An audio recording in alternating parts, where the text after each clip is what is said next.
Tiba-tiba seluruh tanah Papua itu tergerak. Daerah Fak-Fak tidak pernah demonstrasi, tidak pernah ribut. Merauke apalagi, kemarin tuh semua demonstrasi. Berarti kan ada yang miss. Dari something wrong. Benny Wenda main. Mereka nih mau ngejar dalam rangka apa? Mengejar dalam rangka tanggal 9 rapat di Komisi HAM Jenewa. Itu tidak bisa pemerintah Indonesia yang melakukan penangkapan.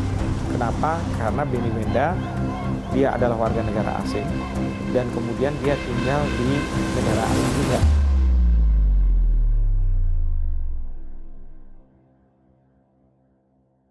Keutuhan Republik ini kembali diuji. Meski sudah 56 tahun tanah Papua menjadi bagian NKRI, gejolak tak juga redam. Hanya butuh satu insiden untuk menyulut kemarahan segenap rakyat Papua dan mengipasi lagi dendam pemisahan. Dalam setiap kekacauan, para penunggang gelap pun beraksi. Tidak hanya anak bangsa sendiri, pihak asing bahkan tidak tahu malu ikut memprovokasi. Isu separatisme pun menguat dan mendapat sorotan dari mata internasional. Jika dibiarkan berlarut, celah-celah provokasi yang ditunggangi isu-isu disintegrasi akan makin punya panggung. Pemirsa, siapakah sebenarnya dalang di balik rusuh Papua? Dan mengapa ingin memisahkan Papua dari pangkuan Ibu Pertiwi? Inilah penelusuran tim Realitas. He is an international lobbyist for the independence of West Papua from Indonesia. He now joins us via Skype. Benny, thank you so much for joining us again. Thank you very much. Itulah reaksi media internasional saat memberikan ruang terhadap aktivis Papua Merdeka, Benny Wenda, di sejumlah program dialog yang disiarkan secara langsung. Tokoh separatis Papua ini meminta dukungan masyarakat internasional atas terjadinya pelanggaran HAM di bumi Cendrawasih. Sudah sebulan Papua dilanda gelombang kerusuhan yang terjadi di beberapa daerah, termasuk di Jayapura.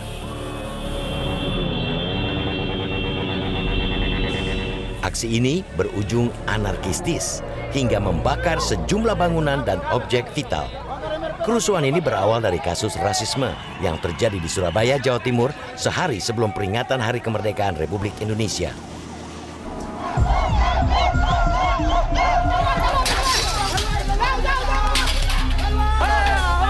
Aksi anarkistis ini diduga ada campur tangan Benny Wenda, termasuk kepentingannya mempropagandakan agar Papua lepas dari Negara Kesatuan Republik Indonesia.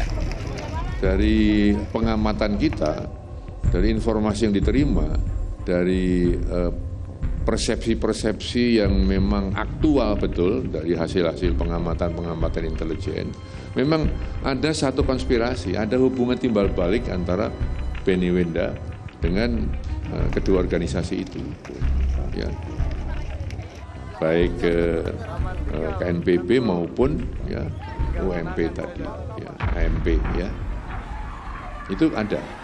Jadi bukan mengada-ada, tapi ada. Karena ada, maka kemudian Kapolri lapor kepada saya juga bahwa ya itulah yang kemudian mendorong terjadinya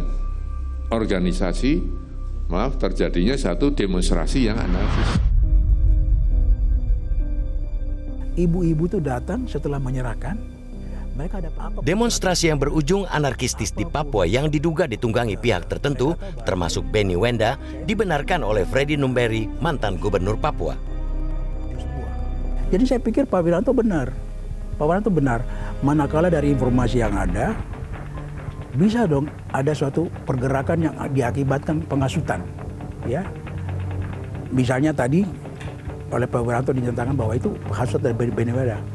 Saya pikir sesuatu hal yang analisis intelijen itu memang betul, ya, bahwa bisa diterima itu. Karena kita melihat peristiwa kemarin, ya, tiba-tiba seluruh tanah Papua itu tergerak, termotivasi. Saya ngambil contoh daerah Fak-Fak. Selama saya gubernur 2 tahun, daerah Fak-Fak tidak pernah demonstrasi, tidak pernah ribut. Merauke apalagi, kok kemarin itu semua demonstrasi? Berarti kan ada yang miss. There is something wrong.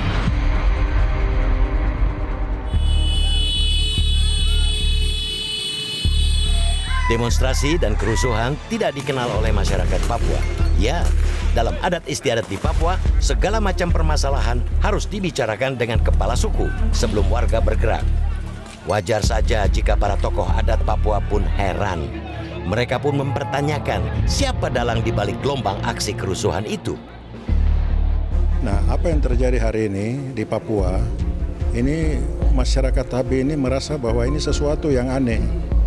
Di luar adat istiadat kami, di luar kebiasaan. Karena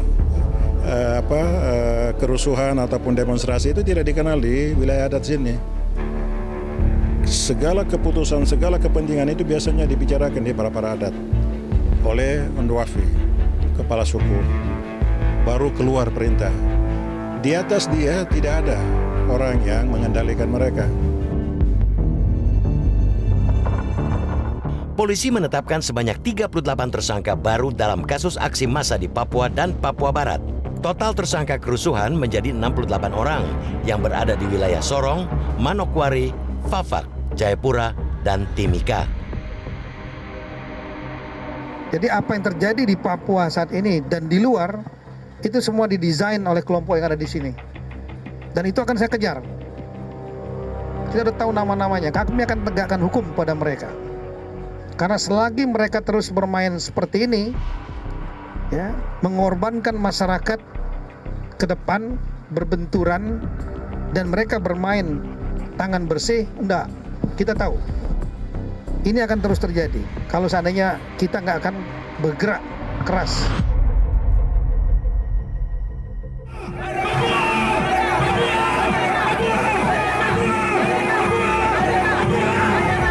Sementara itu, tak hanya di Papua, massa juga menggelar demonstrasi di depan Istana Merdeka pada tanggal 28 Agustus 2019.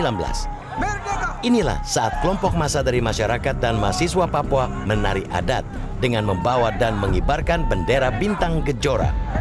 Mereka berdalih aksi ini sebagai bentuk protes atas tindakan diskriminasi dan rasisme terhadap rekan mereka di Surabaya.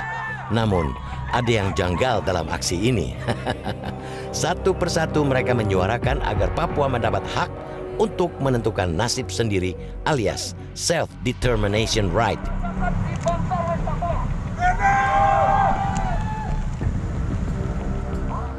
Bagaimana reaksi mahasiswa Papua atas demonstrasi dan insiden pengibaran bendera bintang Kejora di depan Istana Merdeka itu? Tim Realitas pun menemui salah satu mahasiswa Papua di Jakarta. Banyak orang-orang yang sedang melakukan pendidikan, melakukan suatu kegiatan dalam pendidikan, terus ada keadaan-keadaan seperti ini, terganggu, dimanfaatkan. Contohnya seperti mahasiswa baru yang baru kenal sama dunia kampus, terus dimasukin pembicaraan-pembicaraan yang belum tentu itu benar.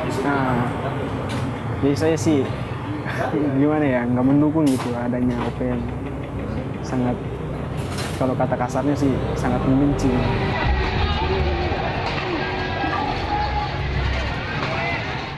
Kuatnya aroma provokasi dan propaganda mewarnai sejumlah aksi demonstrasi. Polisi menduga kuat bahwa tokoh separatis Papua asal Lembah Baliem, Benny Wenda, bertanggung jawab atas serangkaian kerusuhan di Papua dan Papua Barat. Benny Wenda main, ya. Mereka nih mau ngejar dalam rangka apa? Mengejar dalam rangka tanggal 9. Itu ada rapat di Komisi HAM Jenewa. Jadi mereka sengaja bikin rusuh segala macam nih biar di sana nanti ada suaranya Papua rusuh. Ya, ingat itu pembakaran, adanya korban, adanya meninggal, ya, akan dipertanggungjawabkan nanti di hadapan Tuhan Yang Maha Kuasa. Itu. Tujuannya adalah itu. Nggak ada lagi yang lain. Siapa yang main? Benny Wenda. Titik.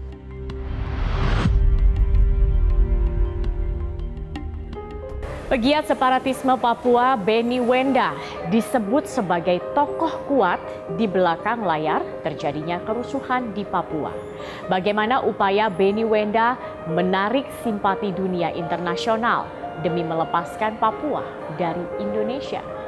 Dan apa siasat pemerintah Indonesia menangkap sang dalang itu? Realitas segera kembali.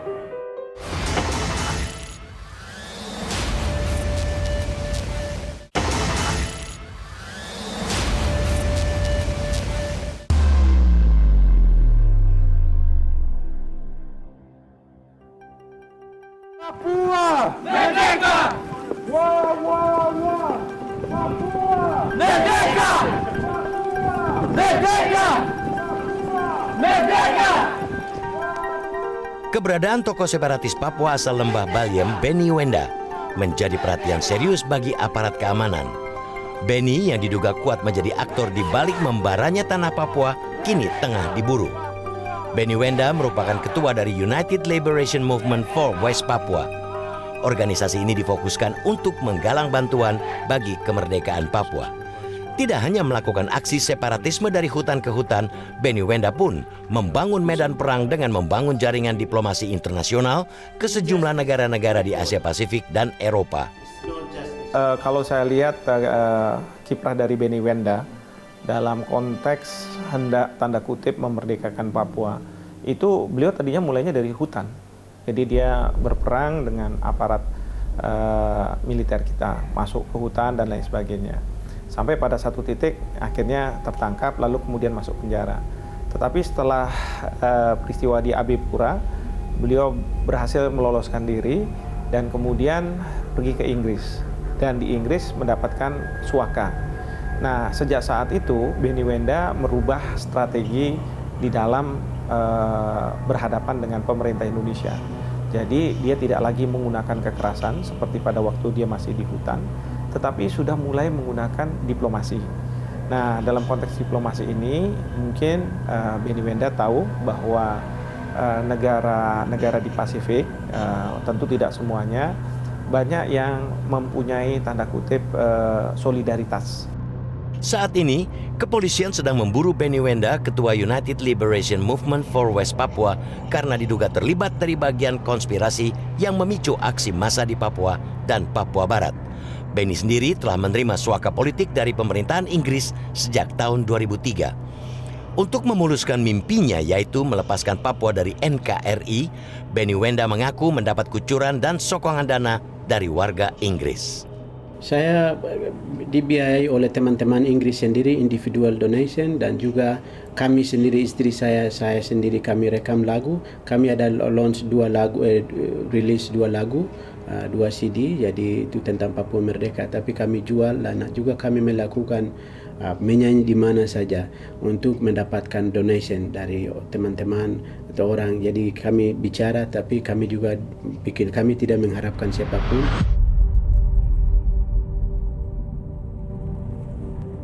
Kalau ini ke sini, ini kan jadi masalah. Nah, apakah ini terus sudah dianggap pasukan? Nah itu. Inilah yang aku bilang, ini kalau ini dianggap pasukan, ini Perjuangan untuk referendum Papua yang dilakukan Benny Wenda disebut mantan Kepala Badan Intelijen Strategis Solomon Pontoh justru menjadi sia-sia. Pasalnya, Benny Wenda bukan lagi berkewarganegaraan Indonesia dan telah menjadi warga kenegaraan Inggris. Nah, misalkan sebenarnya Benny Wenda sekarang, dia sudah menjadi warga negara Inggris. Terus cita-citanya mau apa lagi? Kalau beliau ini menjadi warga negara Indonesia yang ada di Papua sana, ya kan dia tahu apa sih yang terjadi di Papua sebenarnya. Nah sekarang warga negara Inggris, seberapa banyak sih yang di sana? Nah, terus apa? Karena saya sendiri juga tidak bisa melihat dengan pasti apa sih yang dia inginkan terhadap Papua itu apa maunya itu apa.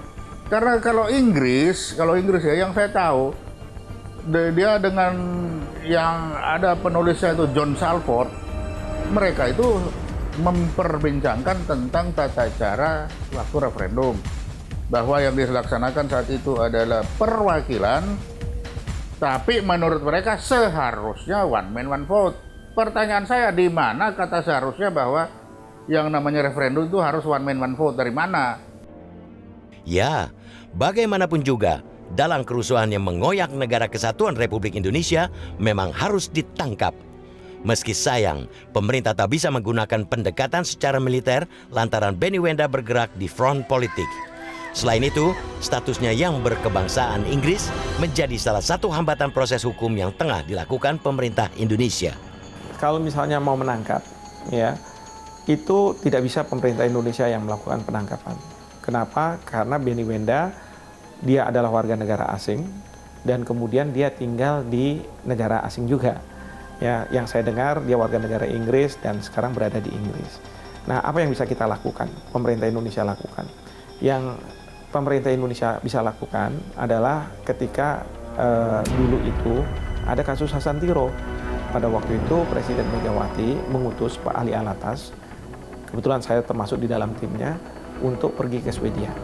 Intinya adalah kita meminta pemerintah Swedia untuk melakukan proses hukum terhadap warganya yang tanda kutip mengganggu ketertiban, keamanan dari negara kita.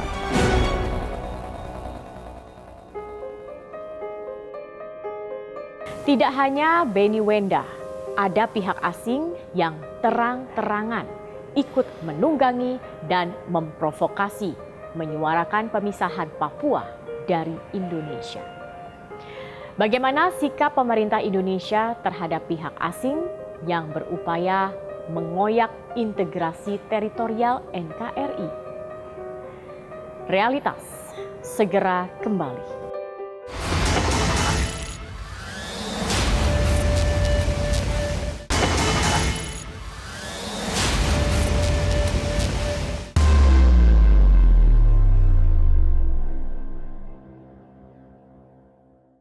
Strongly affirm the position of the Pacific Island Forum leaders in recognizing the constructive engagement by forum countries with Indonesia with respect to elections and human rights in West Papua, and the commitment to continue dialogue in an open and constructive manner.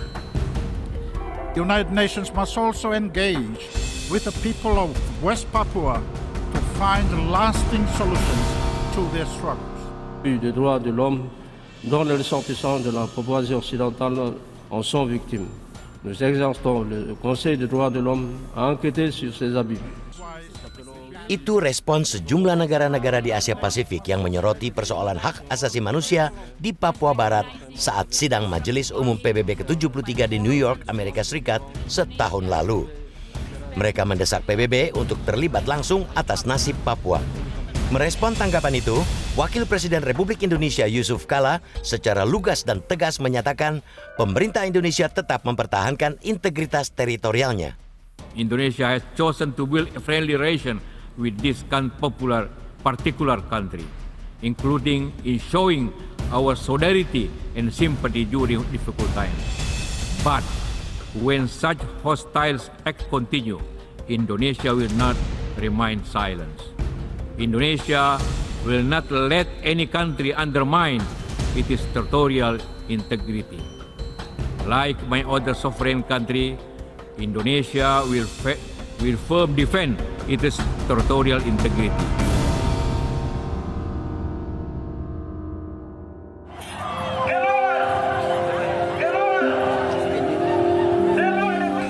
Benny Wenda disebut menjadi aktor intelektual dalam menyebarkan propaganda atas berbagai isu negatif agar Papua terlepas dari pangkuan Ibu Pertiwi. Bisa jadi, kerusuhan di Papua juga sengaja dibuat untuk mencuri perhatian dalam sidang HAM di Jenewa, Swiss pada minggu kedua bulan September sekaligus menyambut sidang umum PBB pada akhir September ini di New York. Dan kemudian dia seolah-olah diberi kesempatan untuk berbicara. Nah, ini kiprah diplomasi. Nah, tapi sekarang, terutama pada waktu terjadi kerusuhan, mungkin Benny Wenda melihat ada peluang selain diplomasi adalah bagaimana kerusuhan yang kemarin terjadi, yang awalnya adalah mengenai masalah ras saja, sehingga muncullah suatu kerusuhan yang besar ya, cukup besar. Itu dimanfaatkan ya untuk kepentingan Benny Wenda di dalam mengupayakan Papua ini merdeka. Saya pikir tidak semudah itu. Karena kita ingat ya, tidak mungkin dekolonisasi diproses kembali. Karena 2504 tadi, resolusi 2504 tadi, tidak bisa. Proses dekolonisasi itu kan once forever. Belanda kepada Indonesia, tidak mungkin kepada PB Papua lagi, tidak mungkin. Kecuali Papua itu dijajah oleh negara lain. Gitu loh. Ya. Karena bagian daripada wilayah Hindia Belanda itu, makanya proses dekolonisasi cuma sekali, gitu loh. Kemudian resolusi itu kembalikan ke wilayah Hindia Belanda. Itu memang ada prinsip uti possidetis juris namanya, kembali kepada asalnya. Asalnya apa? Wilayah Hindia Belanda itu yang dimarkakan sebagai Indonesia, Republik Indonesia itu. Jadi saya pikir ini clear kok.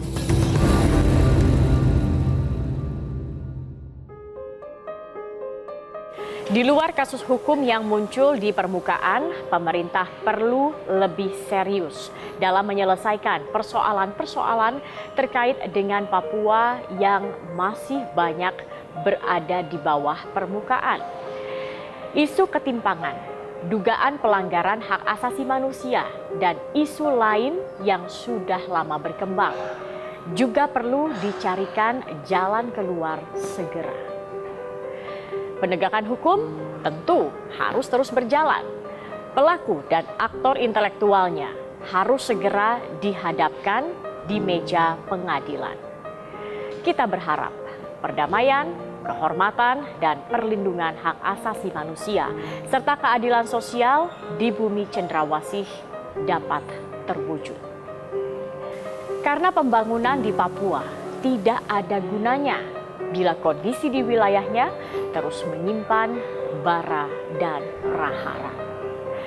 Kata kuncinya adalah keamanan yang menjadi syarat mutlak menapaki jalan menyejahterakan rakyat Papua.